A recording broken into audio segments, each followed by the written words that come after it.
દોસ્તો નમસ્કાર. કોડબી મુકામે અમે હાલમાં છે અને જે હાઇડ્રો પાવર પ્રોજેક્ટ ના નામ પર આજે સર્વે કરવા માટે આવે છે. એની અંદર જે ગામડાના જે લોકો છે, આગેવાનો છે, એમને મૂર્ખ બનાવીને આ લોકો પ્રોજેક્ટના નામ પર આ જગ્યા પરથી ફોટા પાડીને લઈ જાય બેહાડીને, અને બીજી જગ્યાએ જઈને એવું કહે કે આ ભાઈએ મંજૂરી આપી છે. આ રીતની ખોટી વાતો કરીને લોકોને ભોળવીને આ લોકો પ્રોજેક્ટના નામ પર જબરજસ્તી કામ કરવું છે. મંજૂરી એટલે કાગળની મંજૂરી હોય કે ખાલી મૌખિક ચર્ચા કરે તેની કોઈ માર્ગદર્શન આપતા હોય? એટલે એમ જ ખોટી રીતે કોઈ મંજૂરી વગર, કોઈ સરપંચની મંજૂરી વગર, જિલ્લા કે તાલુકાના જે સભ્ય છે એમની મંજૂરી વગર આજે સર્વે કરવા માટે આવી જાય છે.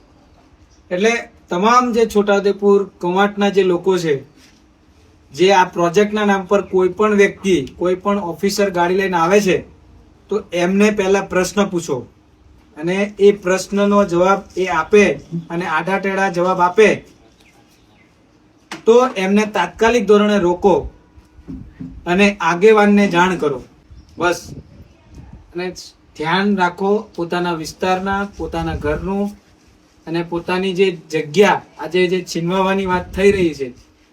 નેતાઓ કહીને ગયા કે એવું કોઈ પ્રોજેક્ટ અહીંયા આવવાના નથી, પણ આજે ગાડીઓ આવે છે અને ચાલુ થઈ ગયું છે. એટલે બધાએ હવે ધ્યાન રાખવાની જરૂર છે અને ગમે ત્યારે ગમે તે જગ્યા પર જરૂર પડે તો અમારો સંપર્ક કરજો. તાત્કાલિક ધોરણે પ્રોજેક્ટ છે નથી એવું કહેતા સરકારના નેતા. તો આજે પ્રોજેક્ટ કઈ રીતે પાછા ચાલુ થઈ જાય છે? એ તો ચૂંટણી થયેલો હોય તો કઈ રીતે ફરી પાછા ચાલુ? એટલે ચૂંટણીના નામ પર આ લોકોએ પહેલા તમે જોયું હશે કે પેટ્રોલ ડીઝલ, જ્યારે પેટ્રોલ ડીઝલ નું થયું પહેલા ખબર લાઈનો પડી ચૂંટણી પહેલા, ત્યારે એવું કીધું કે બધો પૂરતો સ્ટોક છે અને પેટ્રોલ ડીઝલ ખૂટી નથી એમ. અને આ તો ખાલી અફવા છે એવું કીધું. અને ત્યાર પછી તમે વિચારો, ચૂંટણી થઈ પછી પાછી લાઈનમાં ઉભું રહેવું પડ્યું. એવું પડ્યું ને. હાલમાં બી અમુક જગ્યા પર ડીઝલ નથી મળતું, 200 લીટર મળે છે, 100 લીટર મળે છે. ખેડૂતને હમણાં કહી દીધું કે 7-12 ટન લઈને આવો તો તમને મંથલી 200 લીટર મળશે. આવા ઠરાવો આપણા છોટાઉદેપુરમાં પાસ થયા.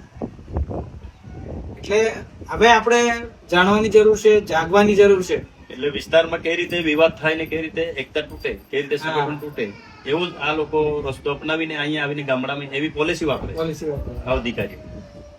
એટલે સંગઠનને તોડીને એકબીજાના સામસામે લાવીને આ લોકો પ્રોજેક્ટના નામ પર જમીન વિસ્થાપિત કરશે ભવિષ્યમાં પણ.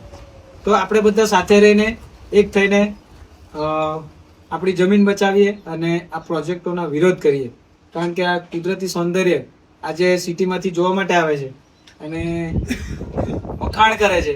એ જ જગ્યાઓ પર આજે ફિલ્મની વાત થઈ રહી છે અને પેઢીના પેઢી રહેતા હોય અને આ પેઢીના પેઢી રહે અને ત્યાર પછી આપણને ઘર છોડવાની વાત કરે, આ તદ્દન ખોટી વાત છે. વિકાસના નામ પર વિનાશ કરવાની આ વાત થઈ રહી છે. તો બધા સાથે રહો અને એકતામાં રહો. બસ આટલું જ. જય જોહાર, જય આદિવાસી.